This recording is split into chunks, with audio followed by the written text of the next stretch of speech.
చూస్ country delight, live better. ఇప్పుడే country delight యాప్ని download చేసుకోండి.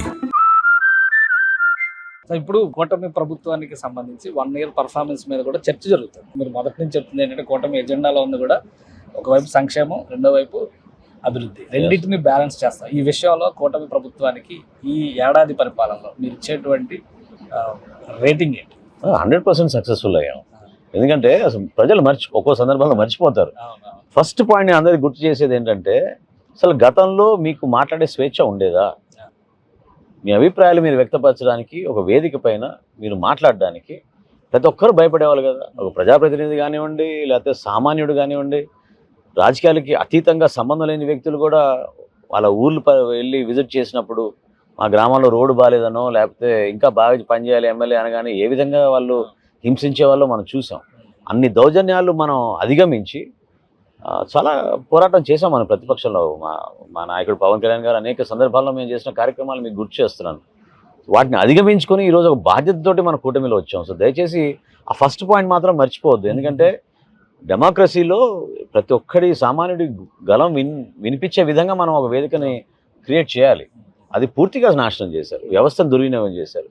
అక్కడి నుంచి మనం నెట్టుకుంటూ మనం ప్రభుత్వంలో ఉన్న ఆర్థిక ఇబ్బందుల్ని అధిగమించి సంక్షేమం, అభివృద్ధి రెండూ కలిపి చేస్తున్నాం. కాబట్టి ఖచ్చితంగా ప్రజలకి మరింత అంకిత భావంతో పనిచేసే అవకాశం ఉంది. కనీసం ఒక దశాబ్ద కాలం చెడగొట్టిన వ్యవస్థని మళ్ళీ గాడిన పెట్టి జాగ్రత్తగా నడిపించి ఒక బాధ్యతతోటి అందరికీ మనం చేసే అభివృద్ధి, సంక్షేమం ప్రతి కుటుంబానికి చేరే విధంగా మనం చేసే కార్యక్రమాల ద్వారా తీసుకెళ్ళగలుగుతాం. దానికి ఆ నమ్మకం, ఆ భరోసా ప్రజలకి మనం ఇవ్వాల్సిన బాధ్యత మా పైన ఉంది. ప్రజలు కూడా ఆ నమ్మకంతో ఇంత భారీ స్థాయిలో ఓట్లు వేశారు. కాబట్టి ఖచ్చితంగా కొంచెం సమయం పట్టినా వ్యవస్థని ముందు జాగ్రత్తగా నడిపించే విధంగా నిర్ణయాలు తీసుకుంటాం. కూటమిలో చాలా మనం గర్వించాల్సింది ఏంటంటే, అక్కడ చంద్రబాబు నాయుడు గారికి ఉన్న అనుభవం, పవన్ కళ్యాణ్ గారికి ఉన్న వర్తమాన ఆలోచనలు రెండు కలుపుకొని కేంద్రం నుంచి నరేంద్ర మోడీ గారు ఉన్నారు. కాబట్టి మనకి ఆంధ్రప్రదేశ్లో ఈరోజు ఎన్ని ఆర్థిక ఇబ్బందులు ఉన్నా కూడా ప్రధానమైన ప్రాజెక్టులు అమరావతి కానివ్వండి, పోలవరం కానివ్వండి మనం ముందు తీసుకెళ్ళగలుగుతున్నాం. సో అవి మొన్న పవన్ కళ్యాణ్ గారు కూడా ఒక మాట అన్నారు, పదే ప్రభుత్వానికి అండగా నిలబడండి, కలిసి మేము ఉంటాం అనే మాట పవన్ కళ్యాణ్ గారు అన్నప్పుడు కూడా ప్రత్యర్థులు చేసిన విమర్శ చాలా ఆసక్తికరంగా మారిపోతుంది. పవన్ కళ్యాణ్ గారు వ్యక్తిగతంగా టార్గెట్ చేస్తారు. రాజకీయాల్లో సహజం అది. ఎప్పుడు కూడా పవన్ కళ్యాణ్ గారు ఏనాడు పదవి ఆశించిన వ్యక్తి కాదు. సో గతంలో కూడా ఆయన ఏం చెప్పేవాళ్ళు, మనం రాష్ట్రానికి ఉపయోగపడాలి, ప్రజలకు ఉపయోగపడాలి, తద్వారా దేశానికి మనం ఏం కంట్రిబ్యూట్ చేస్తున్నాం అనే దానిపైన మనం మాట్లాడుకుందాం. దాని గురించి పార్టీలకు అతీతంగా అందరం పనిచేద్దాం అనే మాట ఎప్పుడు ఆయన అంటూ ఉండేవాళ్ళు. సో ఈ సందర్భంగా కూడా ఆయన 15 సంవత్సరాలు మీరు కూటమిని బలపరచాలనే భావన ఎందుకు వ్యక్తపరిచారంటే, రాష్ట్ర అభివృద్ధి మనకి మొత్తం అంధకారంలో నెట్టేశారు. అవకాశం ఏది చెప్పండి? 10 లక్షల కోట్ల రూపాయలు అప్పులు చేసి పూర్తిగా పక్కదారి వెళ్ళినప్పుడు ఈరోజు ఒక కార్పొరేషన్ కూడా బ్యాంకు దగ్గర నుంచి రుణాలు తెచ్చుకునే పరిస్థితి లేదు. సో రాష్ట్ర ప్రభుత్వం నుంచి మనకు వచ్చిన నిధులు జాగ్రత్తగా ఉపయోగించుకొని అభివృద్ధి ఖచ్చితంగా చేసాం. వాళ్ళు ఏం చేశారు చెప్పండి? కనీసం తట్టెడు మట్టి వేసేవారు గుంత పూడ్చలేకపోయారే. కానీ వైసీపీ లీడర్స్ ఒక 5 ప్రశ్నలు పదే జనం ముందర పెట్టే ప్రయత్నం చేస్తారు. ఒకటి, పోలవరం ప్రాజెక్టు కట్టే అవకాశం లేదు, కమిషన్ల కోసం దీన్ని నాశనం చేస్తారు. సో ఏం చెప్తారు మీరు దానికి సమాధానం? వాళ్ళు చేయలేని పనిని మేము చేస్తున్నాం అనే ఒక ఈర్ష్యతోటి ఆ మాటలు అంటున్నారు తప్ప, ఇది ఫస్ట్ అసలు ఈ పోలవరం ప్రాజెక్ట్ ఎప్పటి నుంచి మాట్లాడుతూ ఉన్నారు, ఎన్ని సంవత్సరాల దశాబ్దాల నుంచి.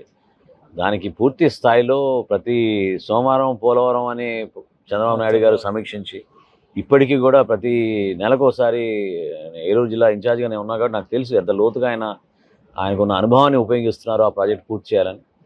సో ప్రాజెక్ట్ సైట్లో ఉన్న ఇబ్బందులు సామాన్యులకు అర్థం కాకపోవచ్చు, టెక్నికల్గా చాలా ఇబ్బందులు ఉన్నాయి. వాటన్నిటిని మనం ఓవర్కమ్ అవుతూ ఎట్టి పరిస్థితుల్లో కూడా జాతికి అంకితం చేసే విధంగా వచ్చే పుష్కరాల కల్లా పూర్తి చేయడానికి ఒక ప్రయత్నం, ఒక డెడ్ లైన్ పెట్టి ఆయన డ్రైవ్ చేస్తున్నారు వ్యవస్థని.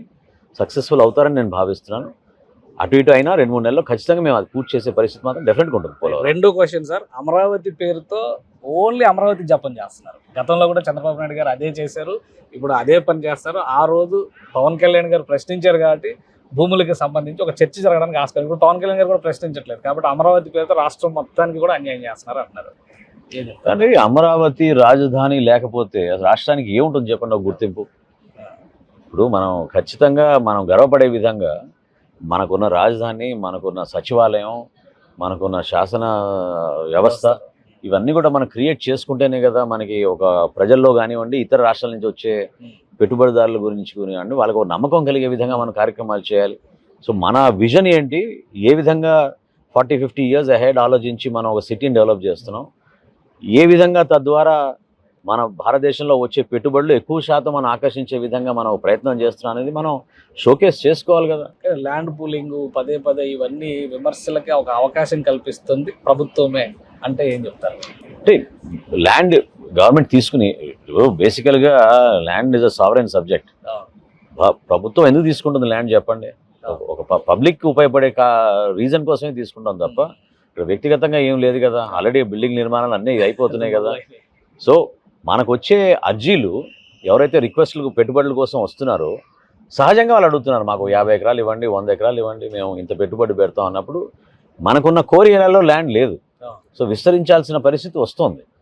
సో ఎంతవరకు ఏం అవసరం అనేది గౌరవ ముఖ్యమంత్రి గారు సమీక్షిస్తూనే ఉన్నారు. ఆయన ఆధ్వర్యంలో దీని గురించి లోతుగా అధ్యయనం చేసి నిర్ణయాలు తీసుకుంటారని నేను భావిస్తున్నాను. రైతులకి ఎక్కడ అన్యాయం జరగకూడదు, అది మాత్రం చాలా క్లియర్గా ఉంది. గత 5 ఏళ్ళు జరిగినటువంటి అన్యాయం మరోసారి లేదు. ఆ పరిస్థితి ఆందోళన కావాలని కొంతమంది అట్లా క్రియేట్ చేస్తున్నారు. కానీ మేము ఇచ్చిన భరోసా, అదేవిధంగా చంద్రబాబు నాయుడు గారికి ఉన్న విజన్ తోటి అమరావతి నిర్మాణం జరిగినప్పుడు ఖచ్చితంగా ఏ విధంగా ఆ ఏరియా డెవలప్మెంట్ చేస్తామన్నామో దానికి కట్టుబడి ఉంటాం. సరే, ఇంకొకటి 4వ పాయింట్, బనకచెర్ల ప్రాజెక్టు గురించి పదే పదే విమర్శలు చేస్తారు. కూటమి ప్రభుత్వం అది టాప్ ప్రయారిటీ, నదుల అనుసంధానం కావచ్చు, రాయలసీమకి నీళ్లు ఇవ్వడం అనేటువంటి ఎజెండా కావచ్చు, ఇది చాలా బలమైనటువంటి అంశం అవుతుంది. పట్టిసీమ ద్వారా ఎంత రిజల్ట్ వచ్చిందో దానికి రెట్టింపు వస్తుందని చెప్పని కూటమి ప్రభుత్వం చెప్తుంది. కానీ విమర్శలు ఆగట్లేదు. మరోవైపు తెలంగాణ నుంచి ఆల్రెడీ అక్కడ కౌంటర్ రాజకీయం మొదలైంది. ఇప్పుడు పోలవరం నిర్మాణం అయిన తర్వాత కూడా that is the last project అని గోదావరి కదా. సో ప్రతి సంవత్సరం వృధాగా అయిపోతున్నాయి, ఎన్ని నీళ్ళు వెళ్ళిపోతున్నాయి, దాన్ని ఏ విధంగా వాడుకోవచ్చు అని ఏ ప్రభుత్వమైనా ఆలోచిస్తుంది. మన ప్రభుత్వమే కాదు, ఏ రాష్ట్రంలో ఏ ప్రభుత్వం ఉన్నా కూడా ప్రజలకి మనం సాగునీరు తాగునీరు ఎట్లా అందించగలుగుతాం అని ఒక ప్రయారిటీ పెట్టుకుంటారు కదా. రాయలసీమ ఎండిపోతున్న ప్రాంతాన్ని ఒక హార్టికల్చర్ జోన్గా మార్చాలని, వాళ్ళకి మనం 365 days అక్కడ నీళ్ళు అందించగలుగుతాం త్రూ దిస్ ప్రాజెక్ట్ అనే నమ్మకంతో పోలవరం టు బనకచెర్ల ప్రాజెక్టు ఆలోచించి రూపొందించిన ప్రాజెక్ట్ ఇది. కానీ నేను కూడా ప్రశ్నిస్తున్నాను, తెలంగాణ సోదరులు నేను ప్రశ్నిస్తున్నాను, దానివల్ల మీకు ఎక్కడ నష్టం జరుగుతుంది చెప్పండి. ఇది పూర్తిగా మనం సముద్రంలోకి వదిలేసే వాటర్ని మనం ఉపయోగించుకొని మనం ఆఫ్టేక్ చేసుకుని మనం అంత దూరం తీసుకెళ్తున్నాం రాయలసీమకి, దానివల్ల వాళ్ళకి నష్టం లేదు. సరే, ఇంకొకటి లాస్ట్ 5వ క్వశ్చన్, ఈ నెగిటివ్ ప్రాపగండాలో ప్రధాన పాత్ర పోషిస్తుంది. మేనిఫెస్టోని డీవియేట్ చేశారు. మేనిఫెస్టో అసలు అమలే కావటం లేదు, ఉమ్మడి మేనిఫెస్టో అనేది లేనే లేదు. అందుకని ఇప్పుడు రివర్స్ మేనిఫెస్టో, రీకాల్ మేనిఫెస్టో అని చెప్పి ఎజెండా తీసుకుని విపక్షం ఇప్పుడు మొదలుపెట్టింది. యాజిటేషన్స్, ఎక్కడెక్కడ ఆందోళన చేస్తారు, ఇవన్నీ మొదలైంది. ఏంటి నిజంగానే రీకాల్ మేనిఫెస్టోనా, కూటమి ప్రభుత్వం మేనిఫెస్టోని అమలు చేయడంలో విఫలమైపోయిందా? అది ఎట్లా అనగలుగుతారు? ఇప్పుడు నేను నాకు అన్నట్టు ఎన్నో ఆర్థిక ఇబ్బందులు ఉన్నా కూడా మొట్టమొదటి నిర్ణయం ఫస్ట్ క్యాబినెట్లో తీసుకుంది, ఇచ్చిన మాట మేరకు పెన్షన్స్ పెంచి సంక్షేమం అనేది ప్రతి కుటుంబానికి అందించాలి అనే లక్ష్యంతో గతంలో ఎప్పుడు లేని విధంగా 4,000 కోట్ల రూపాయలు మేము అందించగలుగుతున్నాం. ఈ రోజున ఇంటింటికి 1వ తారీఖున జీతాలు 1వ తారీఖున ఇస్తున్నాం. దీపం పథకం ప్రారంభించాం, ఉచిత గ్యాస్ సిలిండర్లు ఇస్తున్నాం. ఆగస్టు 15 నుంచి బస్సు సౌకర్యం మహిళలకు కల్పిస్తున్నాం.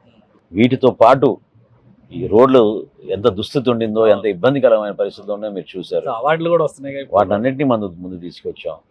పంచాయతీరాజ్ శాఖలో పవన్ కళ్యాణ్ గారు ఎట్లా గ్రామ సభలు నిర్వహించి రాష్ట్ర వ్యాప్తంగా తీర్మానాలు చేసి చాలా పారదర్శకంగా ఈ డెమోక్రాటిక్ మేనర్లో అందరికీ ఉపయోగపడే విధంగా సిమెంట్ రోడ్లు నిర్మాణం చేసాం, మీరు చూశారు. సో ఇవన్నీ కూడా మేనిఫెస్టో అనేది 5 సంవత్సరాలు మేము పరిపాలించినప్పుడు ఏ విధంగా మేము చక్కటి పరిపాలన అందిస్తాం అనేది ప్రజల్ని కన్విన్స్ చేయడానికి కోసం తీసుకొచ్చే డాక్యుమెంట్. అది ఖచ్చితంగా మాకు చాలా ప్రయారిటీగా తీసుకుంటాం. దాంట్లో ఉన్న అంశాలన్నింటినీ కూడా మేము పూర్తి చేస్తాం. కానీ డిక్షనరీలో 4 పదాలు వెతుక్కొని ఏ పదం వాడితే ప్రతిపక్ష పార్టీలు మేము ముందు తీసుకెళ్దామని వెతుక్కోవాల్సిన సమయం వాళ్ళకే ఉంటుంది తప్ప ప్రభుత్వంలో పరిపాలనలో మాత్రం ఒక నిబద్ధతతోటి మాకున్న వనరుల్ని ఎట్లా జాగ్రత్తగా ఉపయోగించాలి, రాష్ట్రానికి ఇంకా మేలు చేయాలని తపనంతో పనిచేస్తాం తప్ప వాళ్ళలాగా మూర్ఖంగా రాష్ట్రానికి నష్టం జరిగినా పర్లేదు, స్వలాభం కోసం పనిచేసుకున్న ఆలోచన ఎవరికి లేదు ఇక్కడ. సుమన్ టీవీలో మీ పర్సనల్ అండ్ బిజినెస్ ప్రమోషన్స్ కోసం కింది నెంబర్కి కాంటాక్ట్ చేయండి.